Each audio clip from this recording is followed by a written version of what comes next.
Well, I really enjoy the chili dinner, and we do just want to thank you so much for coming.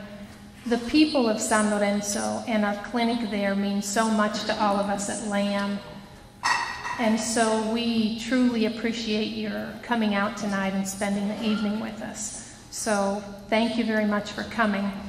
I'm going to go ahead and get started. For all of you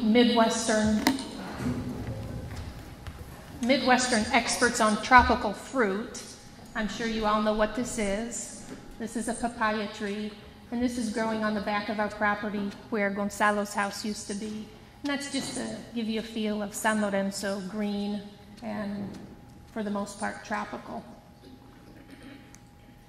And some of you are a bit of experts on San Lorenzo already, and some of you have even been down to spend time with us at the clinic.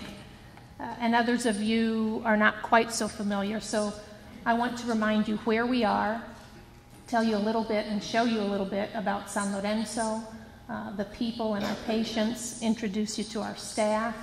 And I'm going to do something a little bit different this year, and I want to show you how we've changed, especially over the past 8 to 10 years, and then talk a little bit about how we haven't changed, tell you a little bit about what's new, share a little bit about a couple of goals or plans, and end with a couple specific patient stories. Remember that Ecuador is in South America. We're not in Africa. This is South America. Ecuador is located in the northwest portion of the continent. We're bordered to the north by Colombia and to the south by Peru. Population of Ecuador is between 13 and 14 million people. This is Ecuador, and Ecuador is divided into 4 geographic regions. First are the eastern jungles, then second are the Andes Mountains, which run through the center of the country. Third is the coastal region, and fourth are the Galapagos Islands, which are in the Pacific Ocean about 600 miles off the western coast.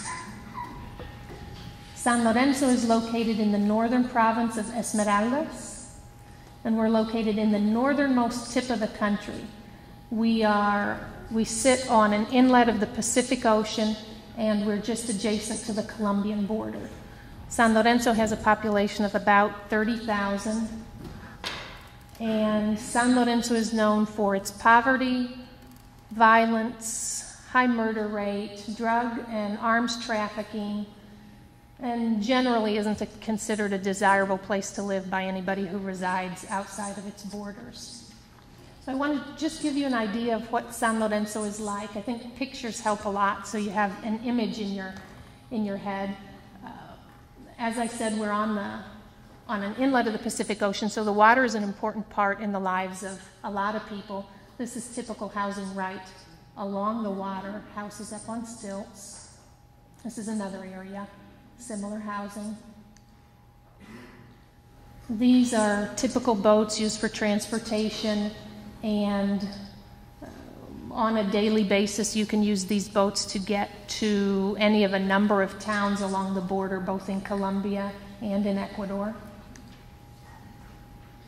Just more typical, San Lorenzo is very green. Along this area there are a lot of people who have small, I guess farm is too big of a word, but small areas where they raise shrimp or shellfish.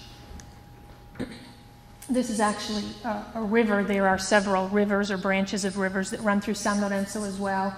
And this is the most common way that women still wash clothes, is taking their clothes down to the river. This is one of the main streets in San Lorenzo. And this is the kind of open-air market that's there on a daily basis, and you can get anything here from toiletries to socks and underwear, clothes, music, DVDs, food. I think the rent on these little places is $1 a day. And this is just typical storefront, clothes, music, DVDs, most of them pirated. This is a street in a neighborhood a little bit away from the center of town. More typical house. This is close to the water as well, and so part of the house is up on stilts. This is a road in the neighborhood where one of our employees lives. This is typical transportation. This is an open-air bus, and you can either ride inside or on top. And the back is usually filled with something, often bananas, sometimes, as you can see here, beer. These are little tricycles, well, not little, but tricycles with a kind of a cargo area on the front. And these guys, usually young men or older men, will take anything they'll put a refrigerator on there, anything they can fit in it or on it, and haul it anywhere in town for you. Obviously, the most popular sport in Ecuador, football, or as we call it here, soccer. And this is a small soccer school run by one of our patients. And just a couple of words on food. This is a daily staple of our diet on the coast. Bananas, plantains, which we either eat green or after they've ripened. And it's very common for women or men to set a little grill out, either in front of their house, on a street corner, and grill whatever they have on it and sell it to bring in a little bit of money. This is a neighbor of ours at the clinic, and she's actually here just right across from the clinic. That's banana, if you can't tell. Very tasty. I miss it when I come home. And this is, sometimes they put the little grill on one of those tricycles, and then you can walk around town with it. It's like a little mobile restaurant. And so this is me and our employees having supper in the street one day. And this is really, I'm a street eater. So this is really tasty food. Those of you who know Damaris swears this is dog meat, but she's wrong. She's wrong. And even if it were, it's really tasty. But, so you can get anything. Chicken wings, little shish kebabs, very tasty food. Great way to eat. And as I mentioned, the water is very important in a lot of people's lives. We eat a lot of seafood in San Lorenzo. This is a guy who's just come in his boat after he's been fishing, and he's just showing us what he caught that day. So fish and other seafood. Ecuadorian shrimp is some of the best shrimp in the world, I promise you. And we get good-sized shrimp.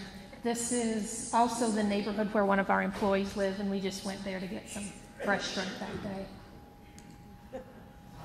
Crab. So